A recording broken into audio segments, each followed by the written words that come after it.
Well, welcome everyone to Lecture 8 in our course Paradise Lost in Slow Motion, hosted by the Antrim Literature Project, a public humanities platform that aims to make the study of literature accessible to readers beyond the paywalls of the university.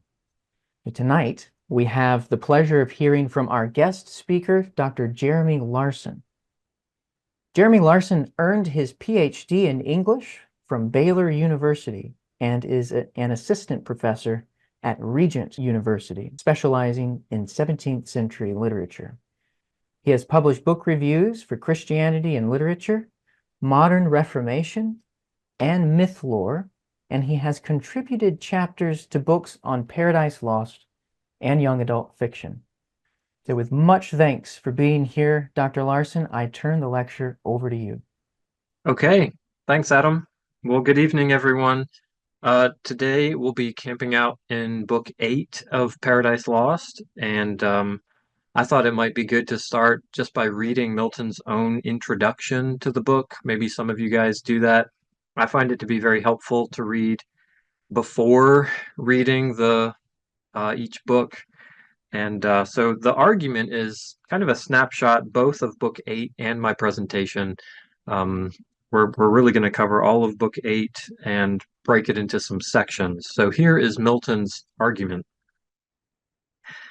Adam inquires, and this is of Raphael, Adam inquires of Raphael concerning celestial motions, is doubtfully answered and exhorted by Raphael to search rather things more worthy of knowledge. Adam assents, and still desirous to detain Raphael, relates to him what he remembered since his own creation, his placing in paradise, his talk with God concerning solitude and fit society, his first meeting and nuptials with Eve, his discourse with the angel thereupon, who, after admonitions repeated, departs. By the way, if you still need some help untangling the syntax of Paradise Lost, I've got, if you can see my shared screen here, there is a book that has done a prose translation of Paradise Lost, and that prose translation is by Dennis Danielson. I find it to be very helpful, and I'll even uh, refer to it in my talk today. Okay, let's see if I can get this to work right. The Path of Wisdom and Milton's Paradise Lost. Here we go. Growth in virtue tends to occur gradually, like the growth of a plant. Kenneth Sayer, and you can see a picture of his book here. Sayer employs this agricultural metaphor in his book, Plato's Literary Garden, where he argues that Plato's dialogues are not to be read as repositories of philosophical doctrine, but rather as interactions with a master philosopher that are carefully shaped to guide the attentive reader in a personal pursuit of philosophic understanding. Again, Sayer writes that the dialogues were written as occasions for conversations in which the author might lead the reader to philosophic understanding. So instead of serving as textbooks, the dialogues were written for readers of any era who might have the temperament and talent to submit to their discipline and whose love of wisdom might be stirred by the conversations within them. In other words, because of the way that Plato's dialogues are arranged, fit and dedicated readers can participate in the process of growth in wisdom. In this presentation today, I'll argue that Milton's arrangement of episodic questions and conversations in Book 8 of Milton's Paradise Lost dramatizes a 5-stage process of growth in wisdom in such a way as to provoke the reader's own questioning and growth in wisdom. Sayre's introduction to the love of wisdom, that is, to philosophy, sets forth 5 stages of Plato's dialogues. According to Sayre's chapter titles, these 5 stages consist of preparing the ground, sowing the seeds, nourishing the growth, training the shoots, and reaping the fruits. I'm going to argue that Book 8 of Paradise Lost, which functions much like a Platonic dialogue that places readers in conversation with the author by prompting questions that the text helps to answer, tracks with Sayre's and Plato's 5 stages as readers observe the process of growth in wisdom. Book 8, therefore, does more than simply tell readers a thing or two about wisdom before the fall. Just as Plato dramatizes the nature of the pursuit of wisdom, so also Milton dramatizes the process of growth in wisdom by arranging the various discourses of Book 8 in such a way as to show wisdom's developmental character. There's a table that I'm going to show here. It's got the stages of growth and wisdom in Book 8 along with corresponding lines. And I do have a kind of more simplified version of this chart that I'll show throughout the talk. So it kind of helps us keep track of where we are. Ancient arguments typically followed a certain arrangement that placed the refutation just before the conclusion, which is why I find it really interesting that Milton doesn't do it that way. He does it a different way. He places the refutation first, and thus, in my opinion, I believe that the parallels between Sayre's arrangement and the arrangement of Milton's Book 8 and Paradise Lost is not something I'm imposing on Book 8. I think it's an interesting parallel, and we could ask, why is that the case? How intentional is it? Especially concerning the placement of refutation at the beginning of the overall arrangement, I really think Paradise Lost fits well within Sayre's 5-stage scheme.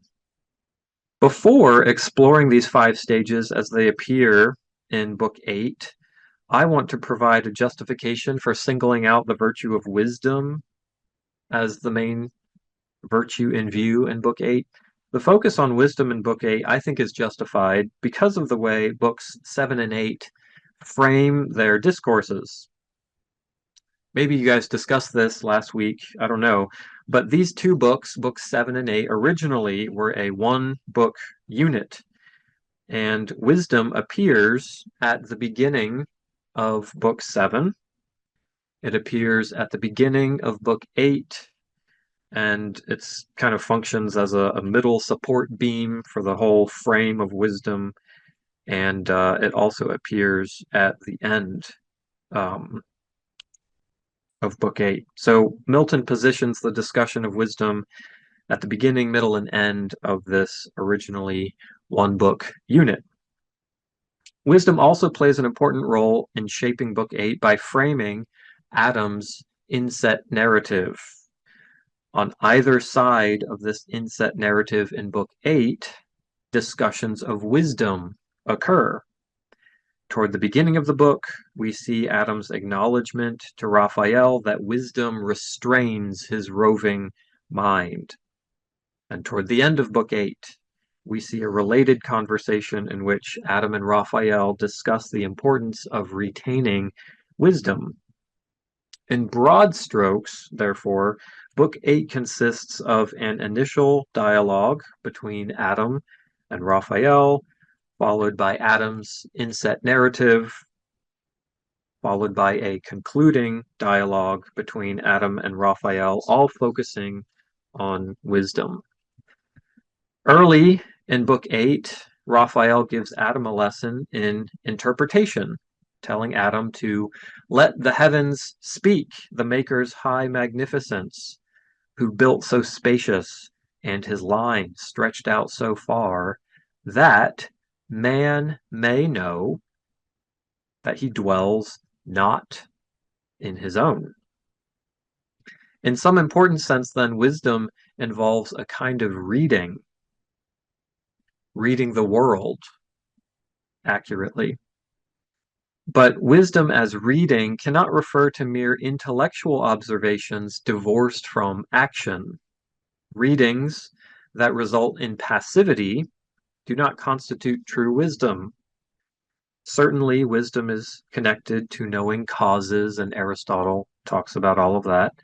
And Raphael himself has been giving an account of causes since Book V.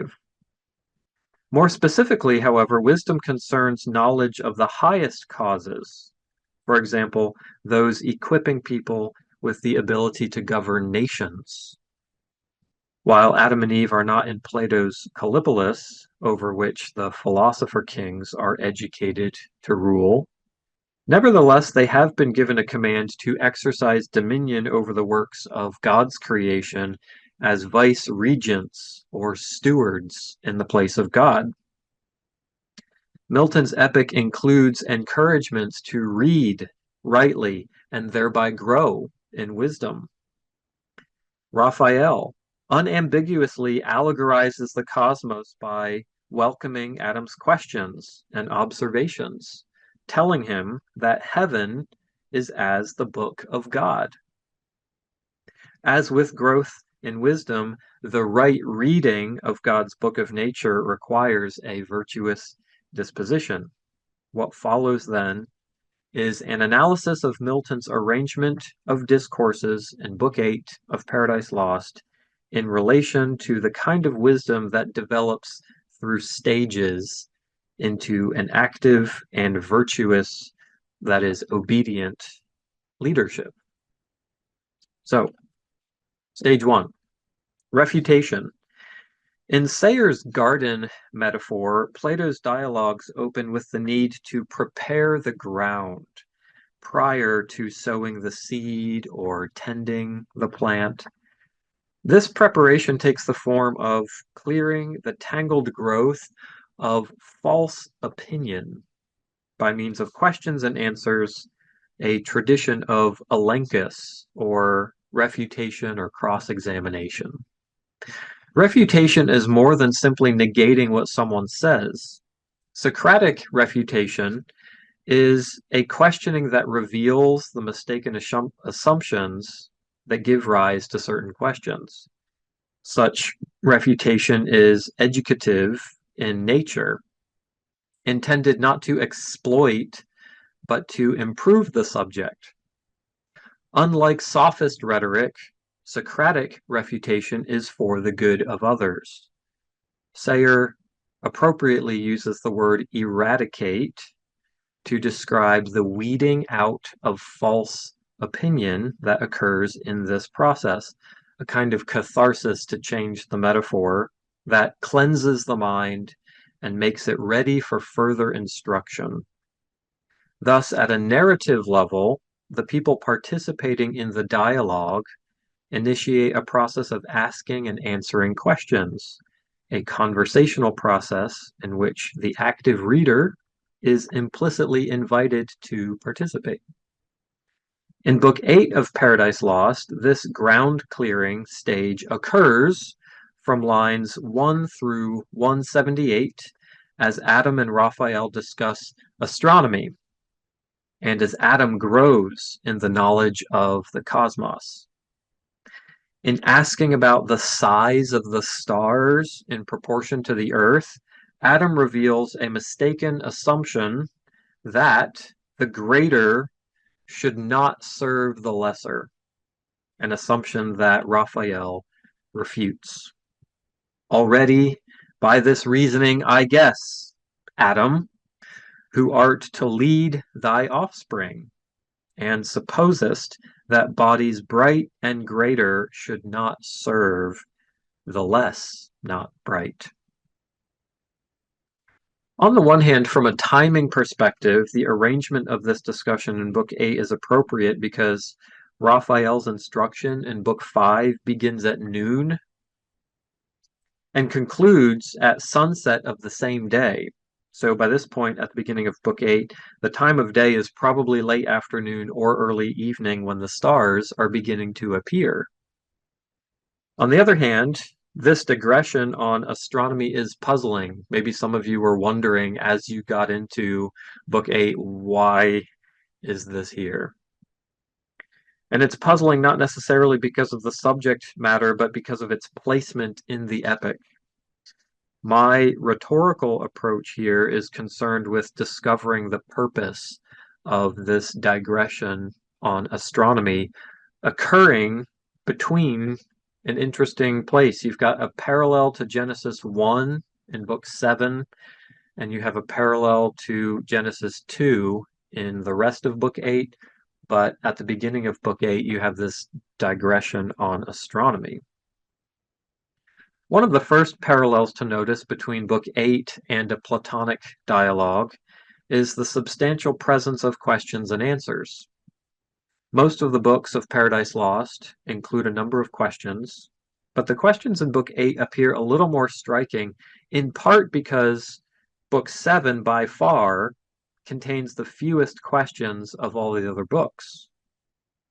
According to Sayer, as I've noted already, sophist rhetoric aims to trap and confound for victory. But throughout Book 8 and all of Raphael's dealings with Adam, this feature of sophist rhetoric is absent. Raphael's questions are all obviously intended to benefit Adam, and Adam's questions are asked out of wonder. It is this posture of wonder and delight that characterizes Adam's learning process. For Adam, learning humbles.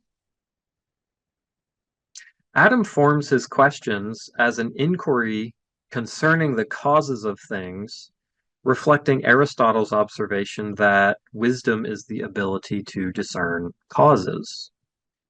The desire to discover causes appears both in the epic narrator's request in Book 1, where the poet's very first request is that the heavenly muse give an account of causes, and in Adam's questions about the first cause of creation and his own existence. Adam's inquiry into deep causes thus echoes the epic narrator. Adam's main question in this cosmological digression is essentially the question of final cause that appears in Psalm 8, verses 3 and 4. And the question is, of what significance are humans that such attention should be directed toward them? And if humans have such a prominent place in God's attention, then what might be the purpose of these apparently greater aspects of creation, specifically the majestic heavenly bodies? Earth is minuscule compared to the wise and frugal universe, yet it seems to serve the tiny Earth. That is, the universe seems to serve Earth, providing light and warmth like tribute. The sun does that. God's earth seems intemperate, prodigal, and unnecessarily lavish, and the stars seem even more so. So what could the stars possibly be for?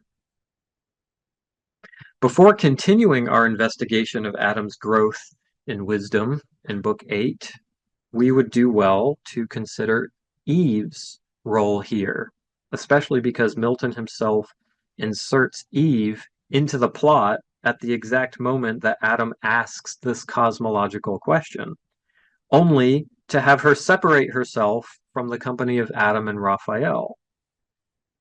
Superficial readings may assume that Eve is bored or incapable of understanding such talk, but Milton uses a double negative to communicate that Eve is not capable of understanding. Neither was she uninterested. She simply wants to hear the answer from Adam. I believe that Milton employs Eve's actions here to foreshadow and dramatize the lesson that Raphael will teach Adam in this first stage of the process of growth in wisdom. In doing without Raphael's answer to Adam's question, Eve appears to recognize something intuitively that Adam must be taught. Angels temporarily occupy a higher office than humans, yet this fact does not make Eve prefer Raphael to Adam. Eve understands two truths: that office does not necessarily correlate with value, just as a hand is not more important than an eye, and that appearances can be deceiving. In preferring to hear from Adam instead of Raphael, Eve demonstrates a kind of wisdom that does not conflate a greater office with greater appeal or worth. Thus, as Milton moves readers deeper into the refutation episode, which is a necessary step of clearing the ground prior to planting the seed, nurturing the growth, training the shoot, and reaping the fruit, he dramatizes what a mind ready to develop in wisdom looks like. Concerned with proportion, Adam wonders why stars need to be gigantic relative to the earth. Adam is concerned with all these things: magnitudes, Earth's granular size and atomic size, unimaginable space and distance, and disproportions in measurements. Adam's assumption appears to be that greatness does not require service. It's an assumption, and he's wrong. Raphael does not berate Adam, but rather repeats his offer at the end of Book VII to answer freely any question within the bounds of appropriate human understanding. Raphael further states that Adam is more than welcome to read God's book of nature. Books exist to be read, after all. Interestingly, God's creation mandate, narrated by Raphael in Book VII, includes a command to have dominion specifically over the works of day 3, which is the plants, day 5, which is the fish and birds, and day 6, which is the land animals.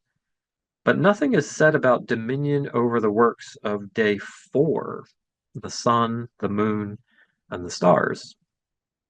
Raphael explains that Adam is permitted to use celestial motions to calculate seasons, hours, days, months, and years. In fact, the explicitly stated purpose of heavenly bodies is to mark time so that one can know seasons and days.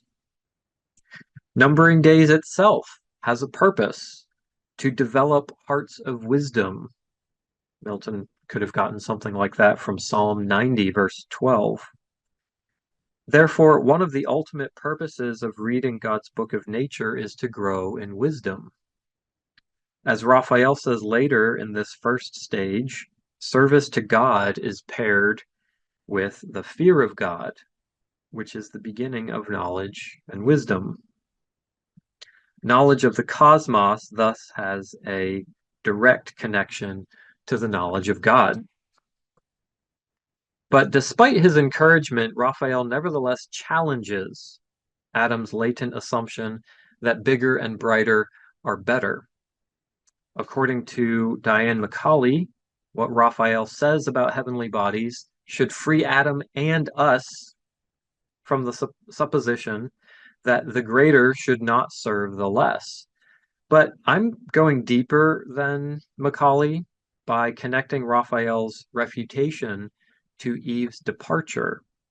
Raphael's refutation sets the tone for the rest of Book 8 by rooting out the wisdom weed that assumes that the greater should not serve the lesser. Raphael's observation is an implicit claim to the contrary, a refutation of Adam's assumption.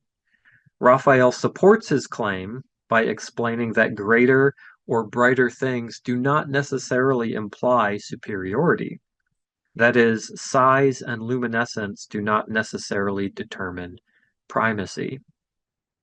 From the outset of his refutation, Raphael suggests implications for wise leadership by describing Adam as one who art to lead thy offspring. Raphael seems to be saying that Adam's assumption poses a potential threat to current relationships. You think of a husband and wife relationship, and future generations, precisely because of Adam's position as a leader. As a divine educator, etymologically one who leads out, Raphael is in a position of leadership. Yet he recognizes that his office does not automatically make him superior when it comes to God's gifts. He says just as much prior to Adam's account of his first conscious recollections. Raphael says that Adam's gift of eloquent speaking is just as abundant as his own, and that angels do not think less of human beings, for God has set on man his equal love. If you want to find that in Book 8, that's lines 219 to 228. In this first stage of growth in wisdom, therefore, Raphael's refutation provides instruction in wise leadership by revealing Adam's mistaken assumption that greatness does not require service. Not only does Raphael's refutation prepare Adam to grow in wisdom, but the substance of the refutation also implicitly responds to readers who assume that Eve's temporary departure necessarily signifies a status of inferiority.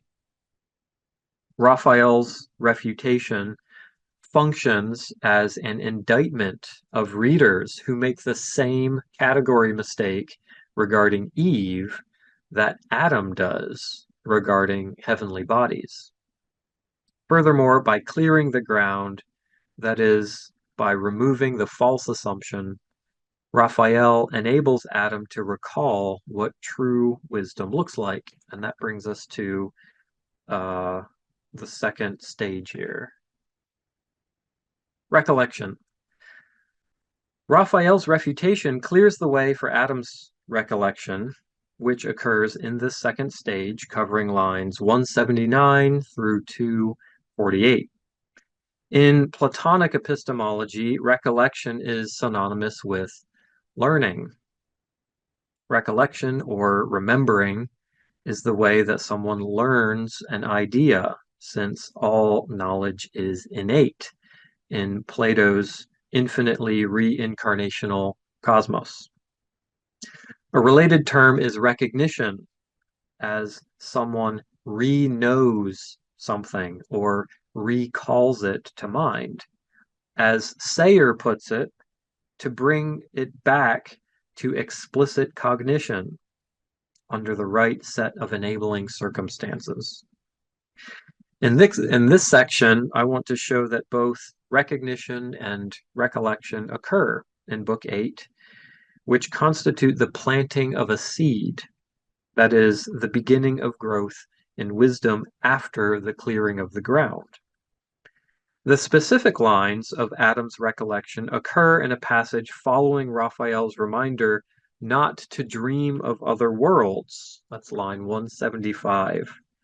And Adam says, "Apt the mind or fancy is to rove unchecked, and of her roving is no end, till warned or by experience taught she learn that not to know at large of things remote from use, obscure and subtle, but to know that which before us lies in daily life is the prime wisdom.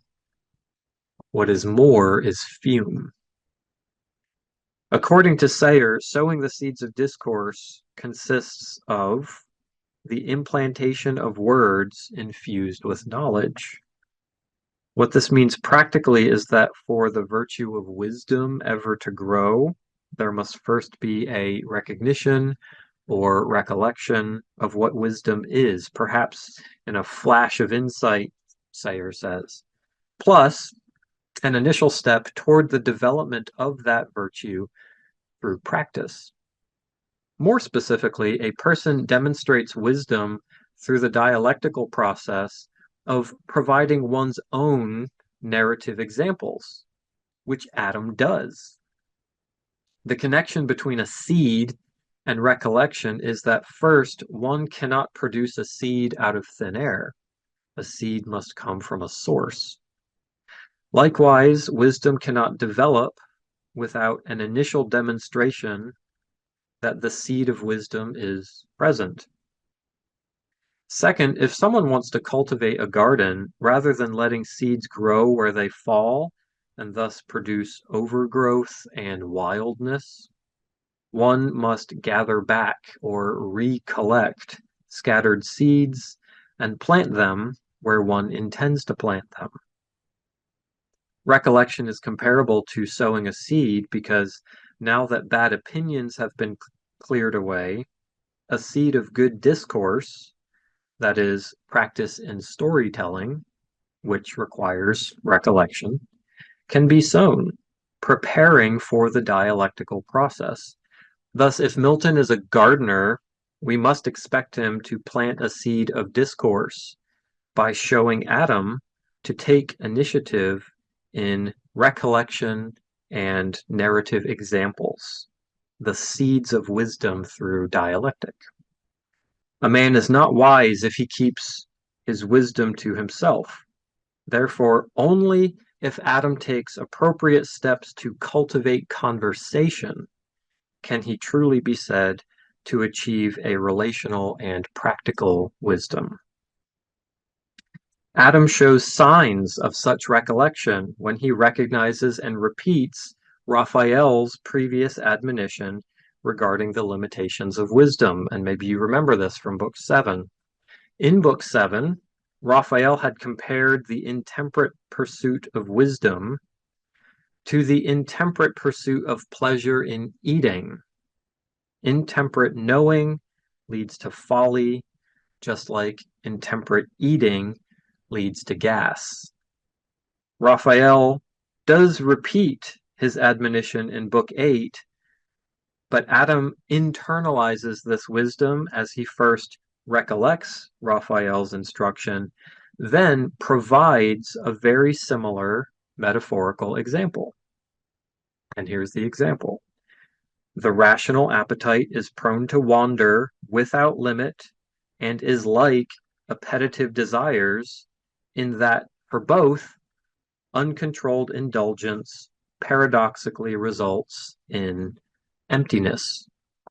You can see that in the quotation from Adam on the slide. When Adam repeats Raphael's claim regarding the results of intemperate eating, Adam signals his own self-knowledge and development in wisdom. Adam's own narrative example, based on recollection, is a seed of discourse in that he offers his own narrative, which serves as the first instance in a succession of narratives. His recollection is also the seed of a topic for discussion that grows throughout all of Book 8 and finally blooms in the fourth stage, in which Adam and Raphael demonstrate what wisdom truly looks like in their practice of dialectic. As we will see, the use of the word wisdom forms a frame around most of Adam's inset narrative. But readers are first given a bit more regarding the sowing of seeds of fruitful discourse. Adam suggests that he himself engage in the hospitable act of storytelling, calling his account My Remembrance in line 204. Adam has already acknowledged that he can never thank or repay Adam enough for his stories that have imparted knowledge. Implicit in Adam's acknowledgement is a recognition of human finitude. Therefore, Adam must humbly accept Raphael's gift of knowledge through storytelling and be content with his own limited ability to repay Raphael with a story of his own, which leads us to stage 3.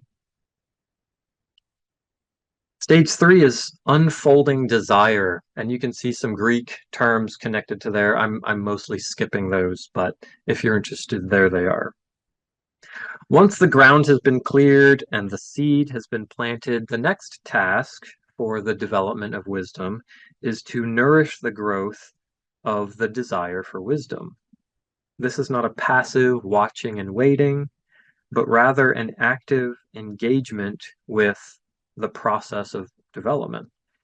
Both this stage, nourishing the growth, and the next stage, training the shoot, are more explicitly educative than the other stages. The distinctive quality of this third stage is the love of beautiful discourse, clearly a continuation of the step that Adam took in the second stage. The love of beautiful discourse means more than simply an attraction to sweet words. It refers rather to a discursive provocation toward true beauty that transcends the discourse. The nature of this third stage is erotic, as a person's desire for self-transcendence or growth appears as a growing arousal or unfolding desire. Adam's desire appears most explicitly in this stage, particularly as he participates in discourse with God and expresses his desire for a mate. In this stage, philosophy and the love of wisdom becomes attractive, and readers see the love of wisdom in action. In Paradise Lost, Adam becomes entirely dedicated to the pursuit of wisdom, especially in what some people call the colloquy sublime, partly because that's what Milton calls it in line 455. This is Adam's debate with God, but remember, this is a story that Adam is telling Raphael. This third stage appears as an inset narrative from lines 249 through 520, with the specific passage occurring after God asks Adam why being alone is such a problem, since God is alone. Adam responds regarding his unfolding desire this way. Well, not so, in other words, self-sufficient, is man. I'm not like you in that way, God. But in degree, the cause of his desire by conversation with his like to help or solace his defects. Now, if you're like me, you read that syntax and you think, I don't really know what's going on. So I appealed to Dennis Danielson, his prose translation, and here's what he says. Not so man, whose relative deficiency makes him desire to complement or comfort himself through companionship with someone like himself.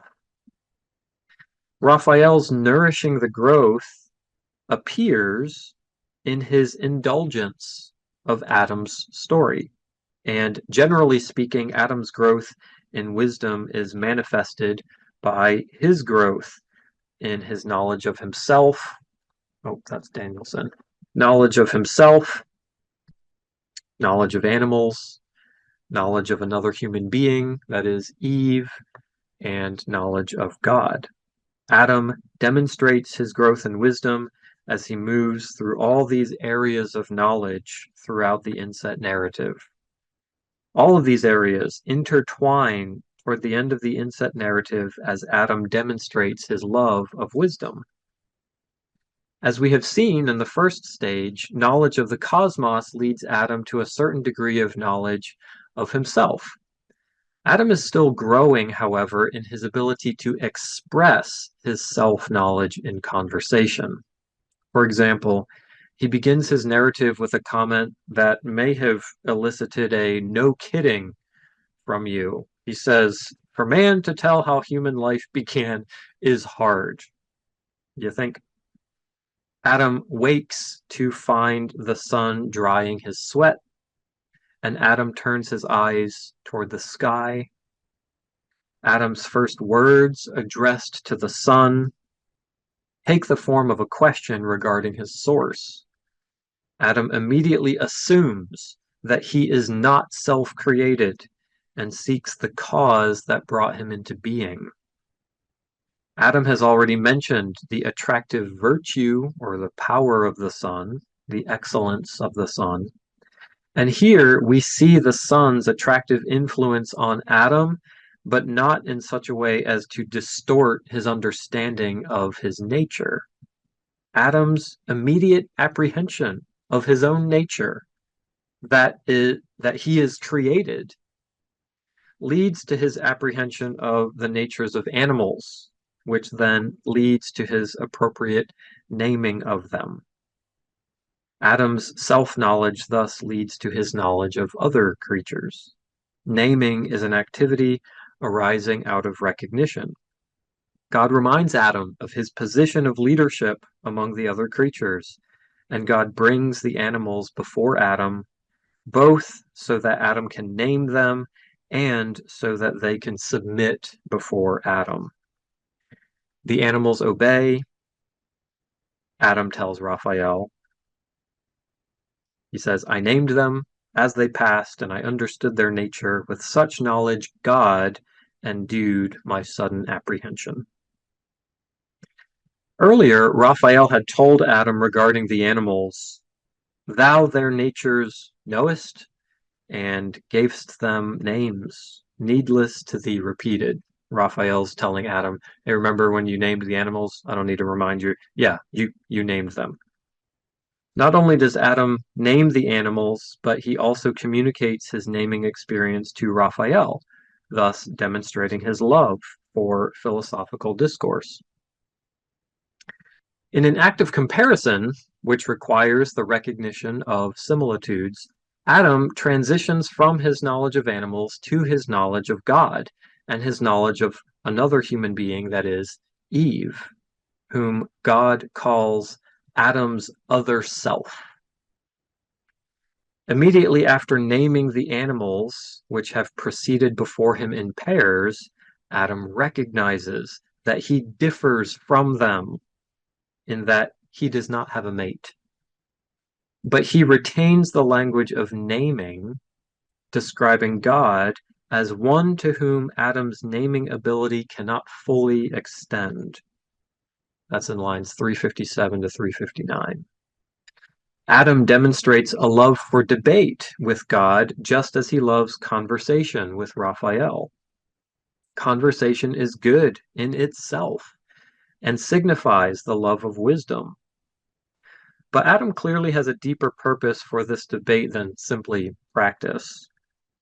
Toward the end of this debate with God, Adam concludes that if he is made for society and harmony or true delight, as he seems to be, then to some extent his happiness and contentment depend on conversation with a human companion.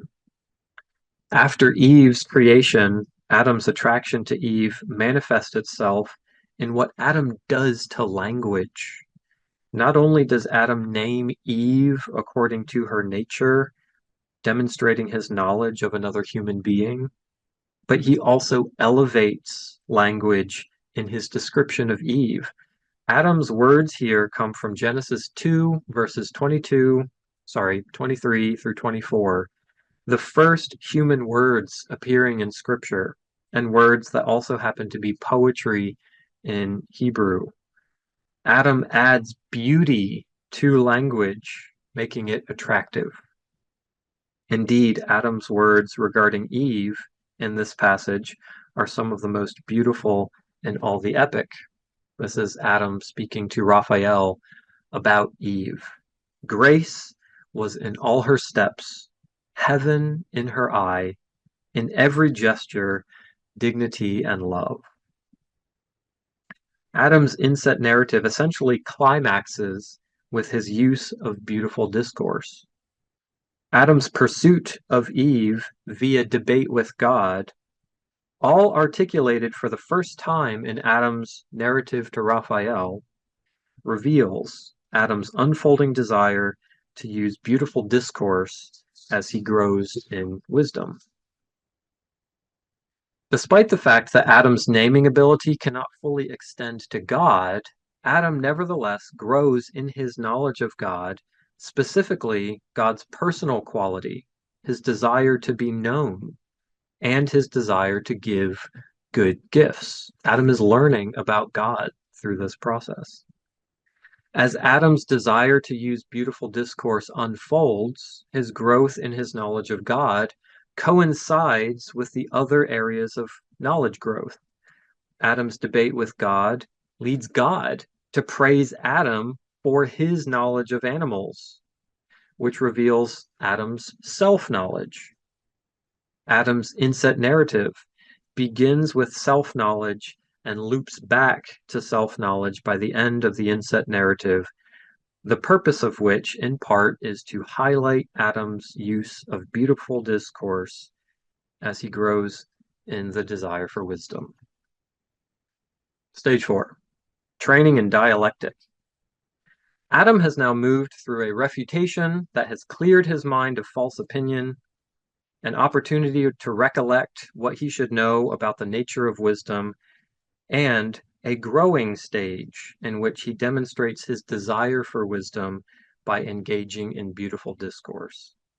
In this fourth stage, training the shoots, Sayre points to the curriculum of the Guardians in Book 7 of Plato's Republic, which includes sober reasoning. According to Sayre, dialectic is characterized as an attempt through logos to push on to the essence of things. Sayre writes that the dialectician is none other than the person capable of seeing how things fit together.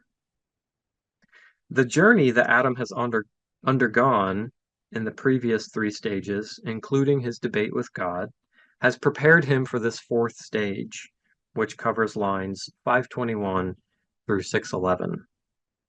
Three brief passages encapsulate the dialectical nature of this stage. First, when Adam describes his reaction to Eve's beauty. Adam says, "All my higher knowledge in her presence falls. Degraded, wisdom in discourse with her looses, discountenanced, and like folly shows." Assuming that Adam is confessing his foolishness, Raphael responds, "Be not diffident of wisdom.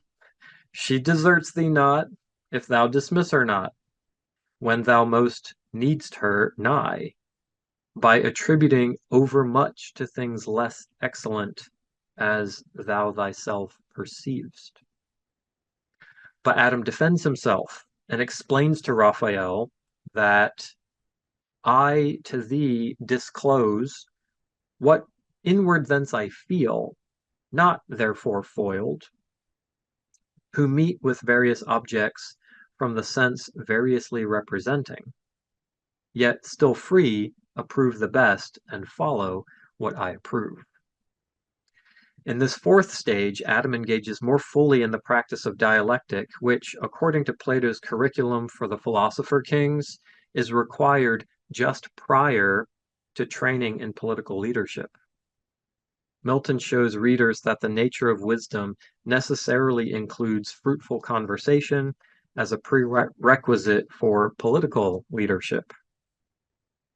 This discourse between Adam and Raphael, interrupted by Adam's inset narrative, continues their earlier conversation, which included an assumption and a refutation.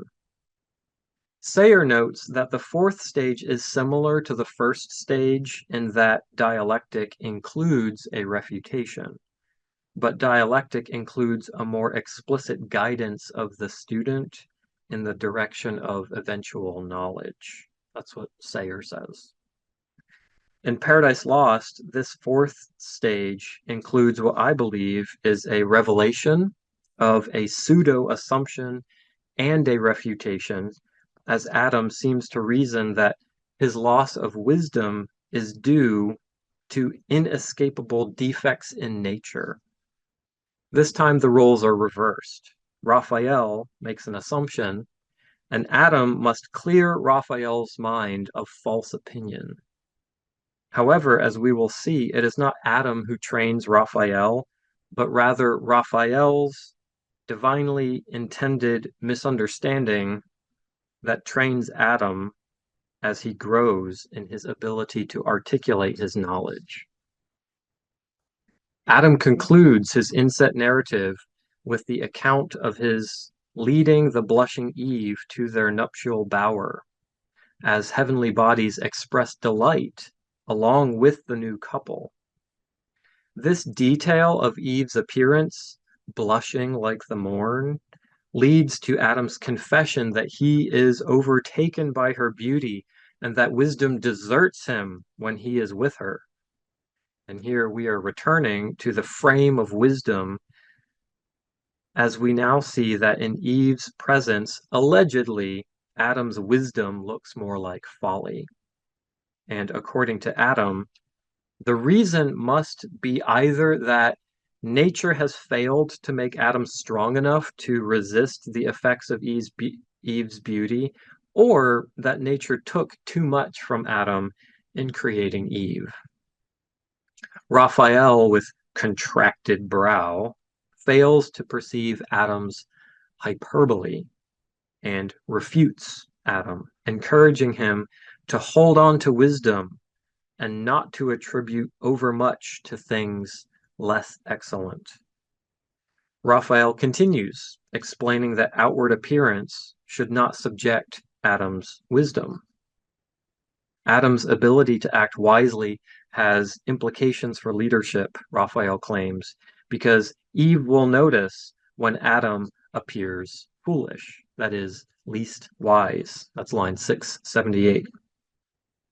However, Adam's comments, I believe, are not intended as a confession to Raphael of Adam's complete loss of wisdom in Eve's presence.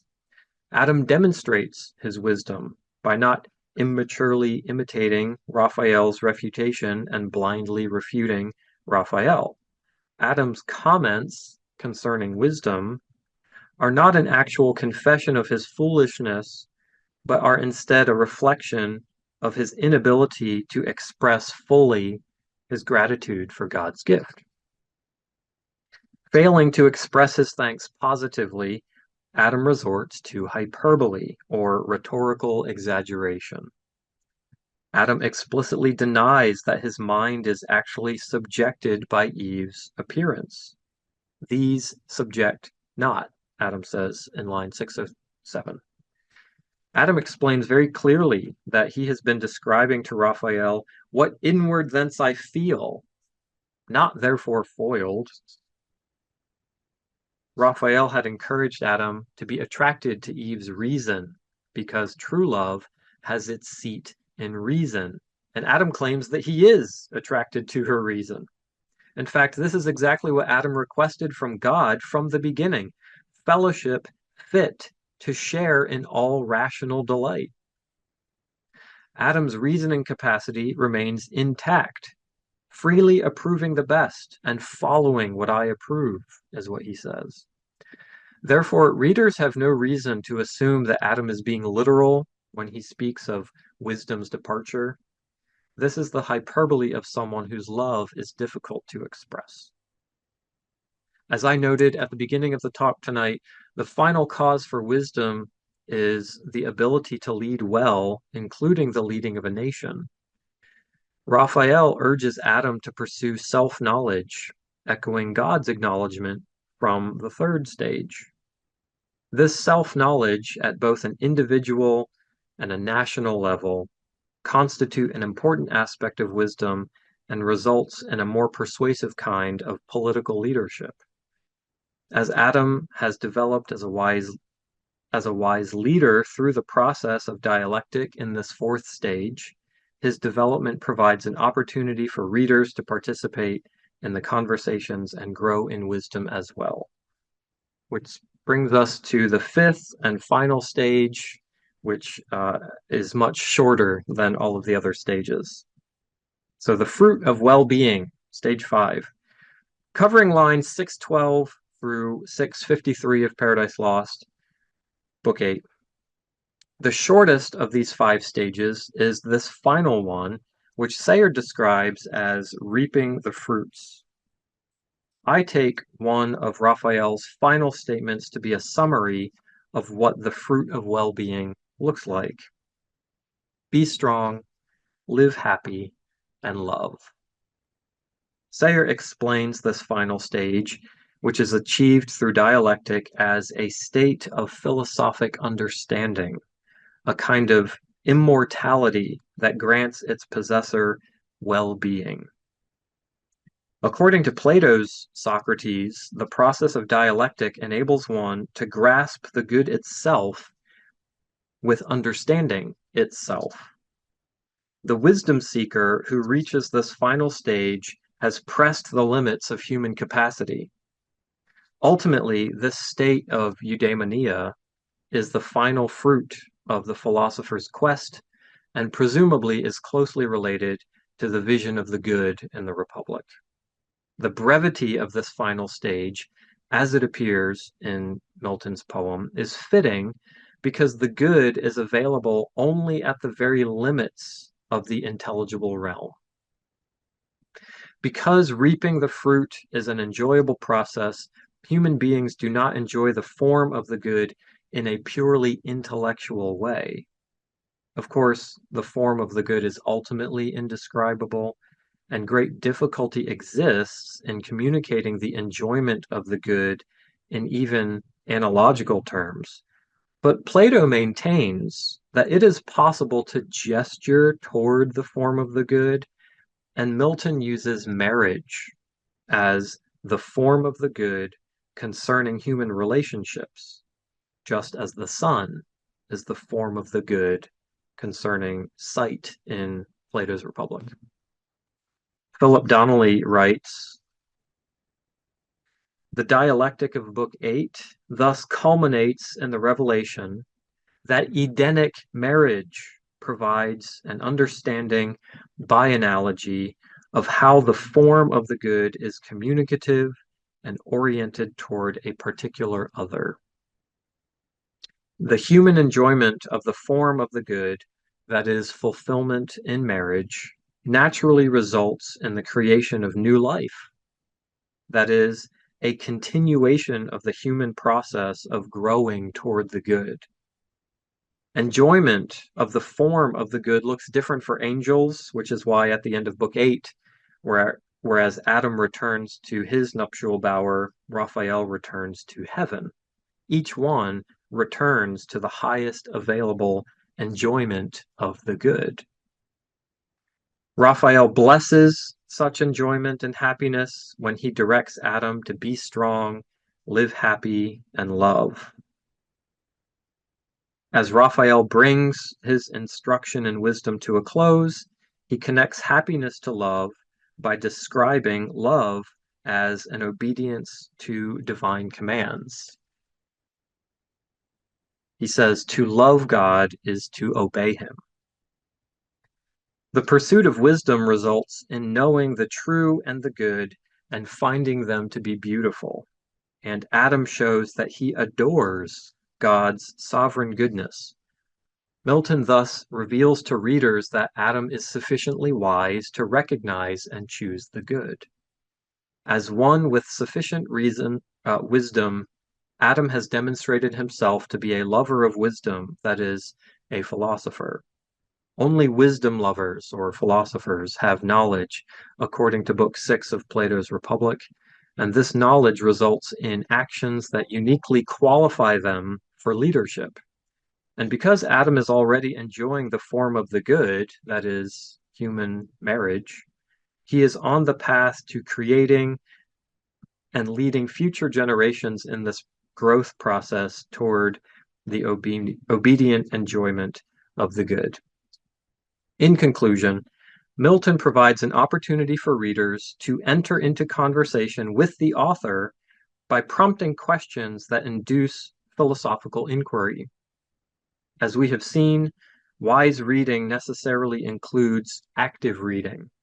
because wisdom entails action. The process of reading the world with wisdom, then, cannot conclude with a passive interpretation of a text. Regarding the two books of God, Adam is in possession of only one, the book of nature. Milton's audience, however, has access to both books, and the question facing them as they read Book VIII is a question of participation. Will the opportunity for recognition arising from an encounter with the text result in the growth of active wisdom that leads others in obedience toward the good? The arrangement of Book VIII illuminates the process of growth in wisdom as readers observe a refutation of false assumptions, the recollection or recognition of foundational reality, the unfolding desire to use beautiful discourse, training in dialectic, and the fruit of well-being. Wisdom, that virtue that crowns the others and without which the others are impossible, has long been considered the form of the cardinal virtues. But love is the form of all the virtues, including the cardinal ones. After all, wisdom begins with the fear of the one whom to love is to obey. Therefore, to read the world wisely is to act wisely in accordance with divine commands. As Lord and leader of the earth, which has been promised to be filled with Adam's race, Adam is to be an example of obedient leadership, even in the face of satanic pressure to do otherwise. A formidable task, to be sure, but one that Adam has been fully equipped to perform. And that's the end of my presentation.